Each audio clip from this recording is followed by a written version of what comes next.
नमस्कार, मैं अंशुमान और आप देख रहे हैं सिटी न्यूज़ बरेली। बरेली में इस समय नंदगोपाल नंदी जो कि यहाँ के प्रभारी मंत्री बनाए गए हैं, वो बरेली पहुँच चुके हैं और सर्किट हाउस में उनकी मीटिंग शुरू हो चुकी है।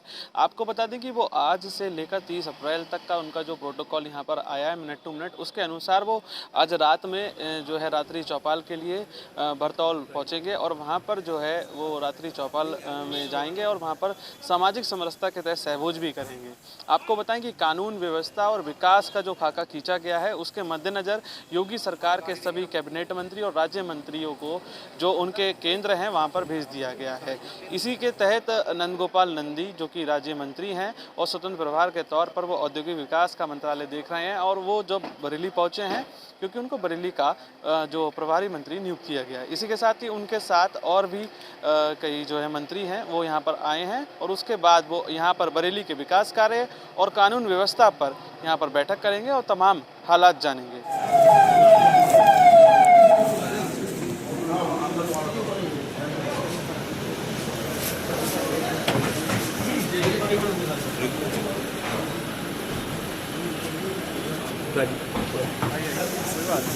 नहीं अगर सामान हो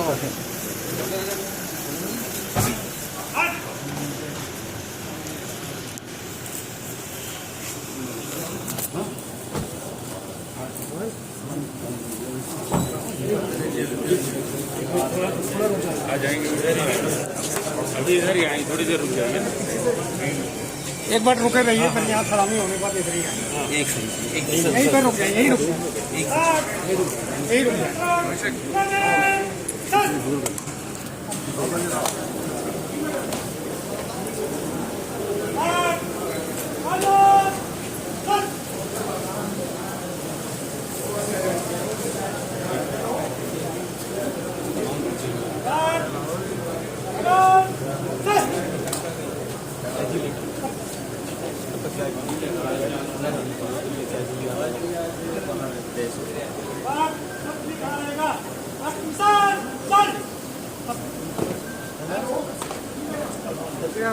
एक मिनट।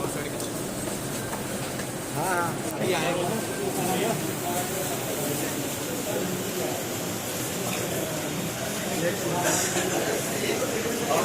एक मिनट।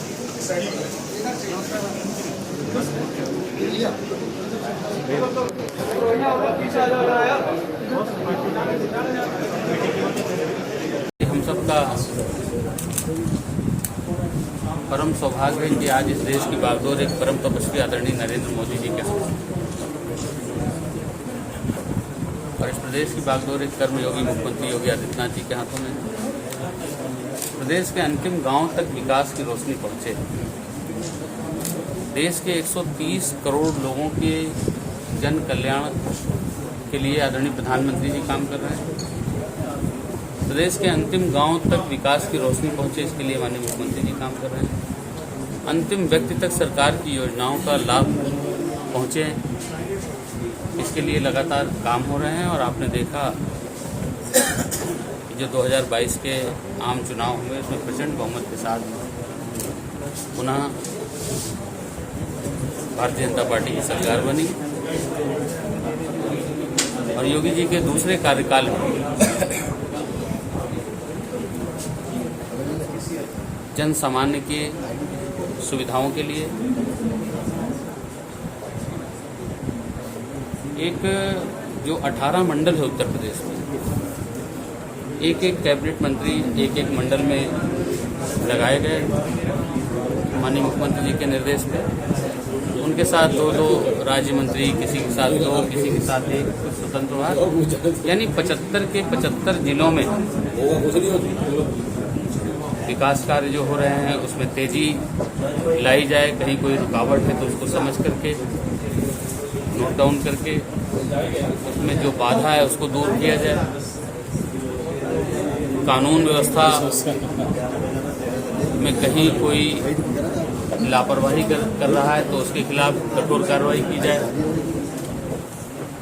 सुचारू रूप से जो सरकार की योजना है, मंशा है, उसके अनुरूप सब लोग काम करें। आप देखिए कि जिले से 50 किलोमीटर 60 किलोमीटर जो तहसील है वहाँ पर अधिकारी, चाहे क्षेत्राधिकारी हो, चाहे उप जिलाधिकारी एसडीएम हों, वो लोग भी वहाँ पर निवास करें, ये सुनिश्चित करने का काम किया जा रहा है। माननीय मुख्यमंत्री जी के निर्देश हैं और उस सब को अनुपालन कराने के लिए हम सब लोगों की जो टीम बनी है, वो टीम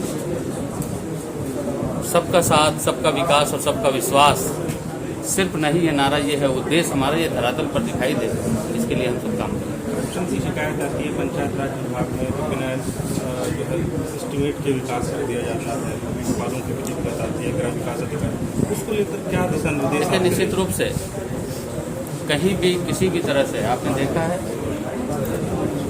चाहे कोई भ्रष्टाचार करने वाला हो, चाहे कोई कानून का माखौल उड़ाने वाला हो, किसी को बख्शा नहीं गया है।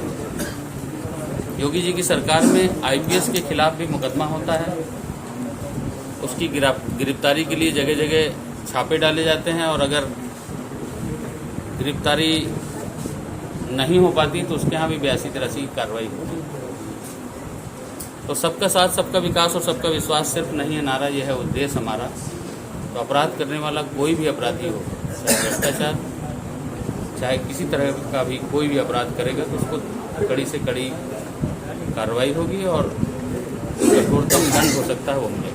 बिजली कटौती पे अखिलेश यादव ने निशाना साधा है, क्या कहेंगे? बिजली कटौती पे अखिलेश यादव ने निशाना साधा है। देखिए, अखिलेश यादव को अपना दिन याद आ रहा होगा जब वो इटावा, मैनपुरी, यही 2-4 जिले, मुख्य रूप से सैफई, यही आसपास के 2-4 जिले और तहसील में ही 24 घंटे बिजली रहती थी। बाकी पूरा प्रदेश अंधकार में रहे, पूरे प्रदेश में दंगा होता रहे, गुंडागर्दी होती रहे, उससे उनका कोई सरोकार नहीं था। 2017 के पहले का अगर आप देखेंगे और 2017 से 2022 तक का देखेंगे तो हमने वीआईपी कल्चर को बदला है। हमारी सरकार ने वीआईपी कल्चर को बदला है। इस देश के यशस्वी प्रधानमंत्री आदरणीय नरेंद्र मोदी जी ने जितनी भी योजनाएं बनाई हैं, इस देश में रहने वाले 130 करोड़ लोगों को ध्यान में रख करके बनाई हैं। आदरणीय मुख्यमंत्री जी ने इस प्रदेश के 24 करोड़ लोगों को ध्यान में रखते हुए सरकार की योजनाएं बनाई हैं, उसका क्रियान्वयन किया है। और अखिलेश यादव अपने पिताजी की जमी जमाई धरती पर आ गए, जिसकी इतनी छोटी सोच रही हो, इतने बड़े प्रदेश का मुखिया रहा हो। एक गरीब से गरीब आदमी भी अगर कहीं किसी किराए के मकान में रहता और छोड़ के जाने लगता है, उसकी जो हैसियत होती है, प्लास्टिक की टोटी लाए या पीतल की टोटी लाए तो उसको खोल के लेके नहीं जाता कि टूट जाएगी, चूड़ी खराब हो जाएगी, क्या करेंगे। लेकिन इतने बड़े प्रदेश के मुखिया के रूप में एक सरकारी मकान को छोड़ करके टोटी खोले, उसके लिए उसके बारे में टिप्पणी करना, मैं तो यही कहूँगा कि जैसे राहुल गांधी ने कांग्रेस की नैया डुबोने का काम किया है, ठीक उसी तरह से अखिलेश यादव ने समाजवादी पार्टी को समाप्त होती पार्टी बनाने का काम किया और समाप्त होती जा रही है।